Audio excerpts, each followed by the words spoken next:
Shalom semuanya. Baik, kalau Bapak Ibu itu senang sekali dengan sebuah judul khotbah, saya ingin memberikan sebuah tema yang berjudul A New Paradigma, mempunyai pola pikir yang baru.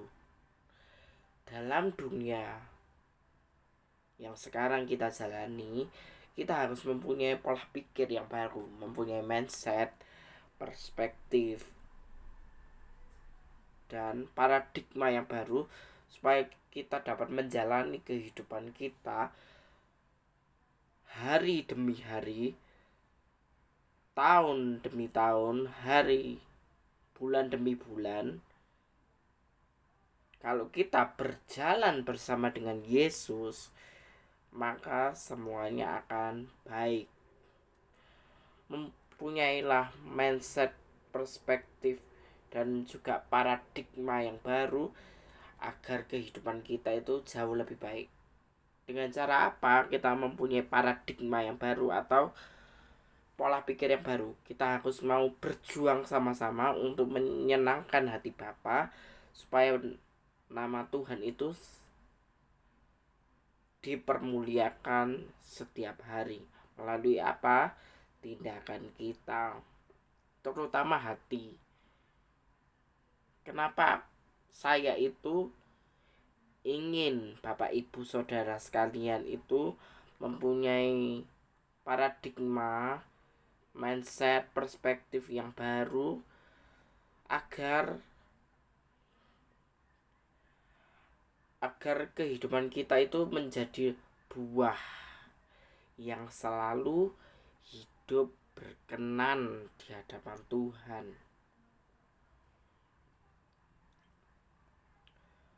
Punyailah pola pikir yang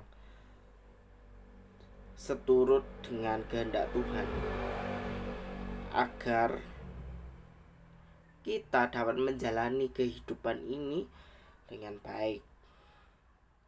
Makanya di dalam Mazmur 90 yang ditulis oleh Musa, ayat yang ke 12, ajarilah kami menghitung hari-hari kami sedemikian rupa supaya kami mempunyai hati yang bijaksana. Maksudnya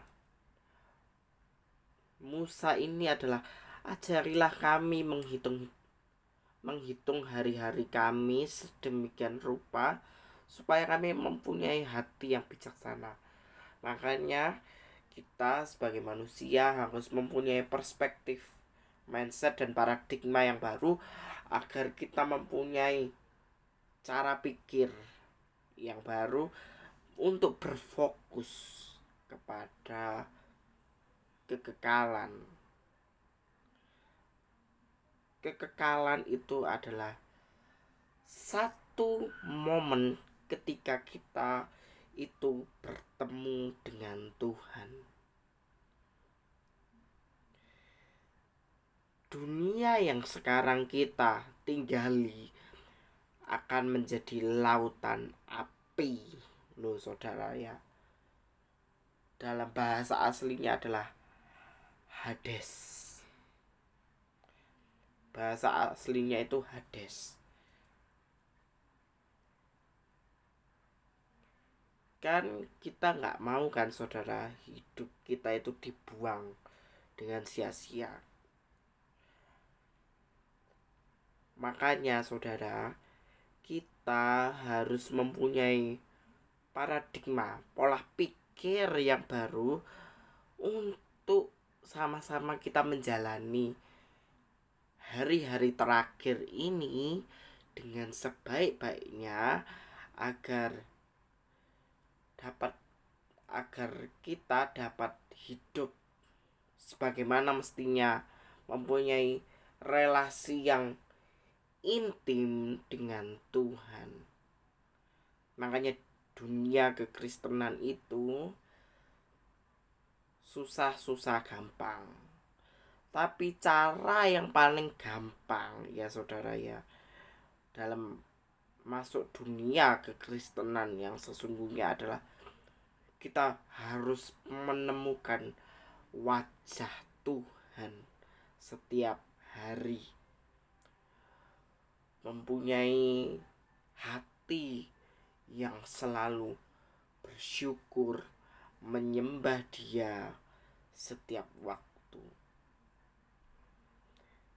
Suatu ketika nanti, kalau dunia ini sudah menjadi lautan api, tidak ada lagi kesempatan kedua, saudara. Makanya selama kita hidup dalam dunia ini, kita harus punya perspektif, mindset, dan paradigma yang baru agar kita tetap berfokus pada Yesus. Mempunyai paradigma yang baru adalah satu momen kegerakan yang besar, di mana iman kita ini akan selalu terus bertumbuh akan pengenalan Kristus dengan cara mengubah pola pikir kita. Pola pikir yang baru adalah selalu hidup di dalam hadirat Tuhan. Itu loh, saudara. Makanya dalam Mazmur 90 ayat 10, masa hidup kami itu 70 sampai 80 tahun ya. Jika kami kuat 8. Masa hidup kami 70 tahun, dan jika kami kuat 80 tahun. Dan kebanggaannya adalah kesukaran dan penderitaan. Makanya dalam menjalani kehidupan kita sehari-hari, kita dapat belajar satu hal, saudara.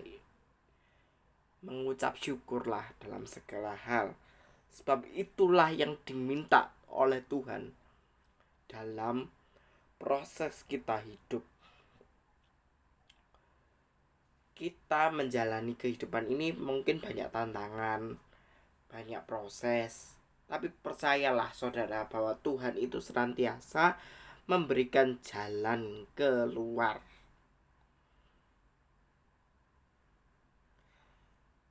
Makanya dalam 1 Korintus 10 ayat 13, pencobaan-pencobaan yang kamu alami ialah pencobaan biasa yang tidak melebihi kekuatan manusia. Sebab Allah itu setia. Karena itu Ia tidak akan membiarkan kamu dicobai melampaui kekuatanmu, dan pada waktu kamu dicobai, Tuhan akan memberikan kamu jalan keluar sehingga kamu dapat menanggungnya. Makanya kita harus mempunyai pola pikir, saudara, pola pikir yang baru, bahwa kita kalau hidup di dalam Kristus, kita dapat menjalani hidup sehari demi sehari, tiap bulan demi bulan, tahun demi tahun, dapat selalu ada pertolongan tangan Tuhan yang selalu menyertai kehidupan kita. Makanya hidup yang kita jalani itu susah-susah gampang. Ada satu momen kita bersuka cita, ada satu momen yang kita harus duka cita, tapi semuanya itu mendatangkan kebaikan.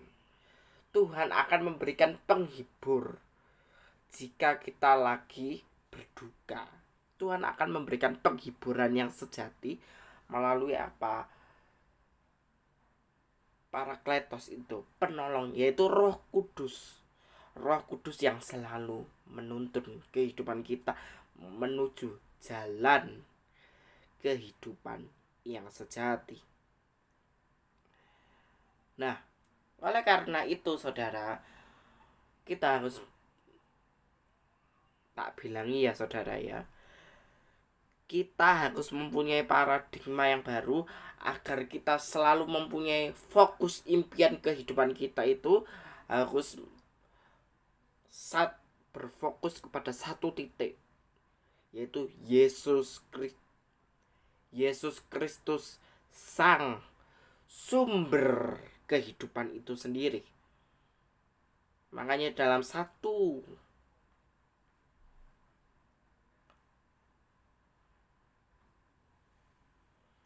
Korintus 10 ayat 31,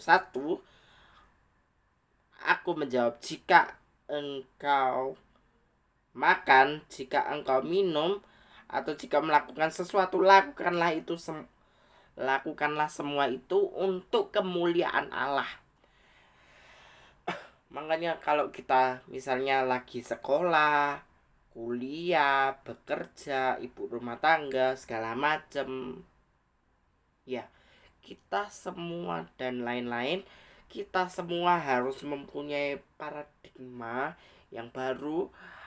Apapun yang kita kerjakan itu adalah satu momen ketika kita harus selalu tinggal dalam hadirat Tuhan. Apapun yang kita kerjakan untuk kemuliaan nama Tuhan, bukan kesenangan manusia. Maksudnya gini saudara, pokoknya apapun yang kita kerjakan, baik hari ini, nanti, dan selamanya, kita bekerja keras untuk kemuliaan nama Tuhan. Makanya mempunyai paradigma yang baru itu harus mempunyai hati yang tulus, yang bersih, yang murni. Dari hati yang murni ini akan mempunyai pola pikir yang baru, agar kita dapat menjalani kehidupan ini dapat menjadi dampak bagi sesama kita.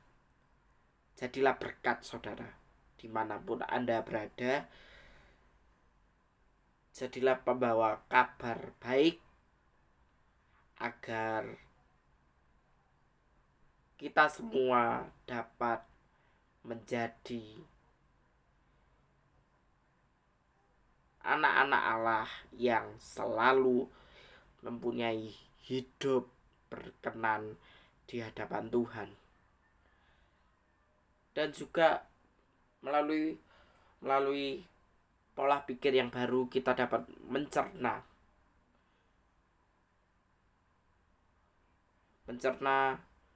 perkataan kita pelan-pelan. Jadi kalau kita ada salah tutur kata, oh ya, dipikir pelan-pelan, apakah ini salah ya, apa enggak, melukai sesama atau enggak, dipikir pelan-pelan. Makanya melalui paradigma yang baru, pola pikir yang baru, kita dapat belajar bahwa hidup itu hanya untuk sekali saudara. Punyalah pola pikir yang positif agar hidup ini menjadi bermanfaat bagi orang di sekitar kita. Oke saudara, terima kasih, dan Tuhan Yesus memberkati kita sekalian. Amin.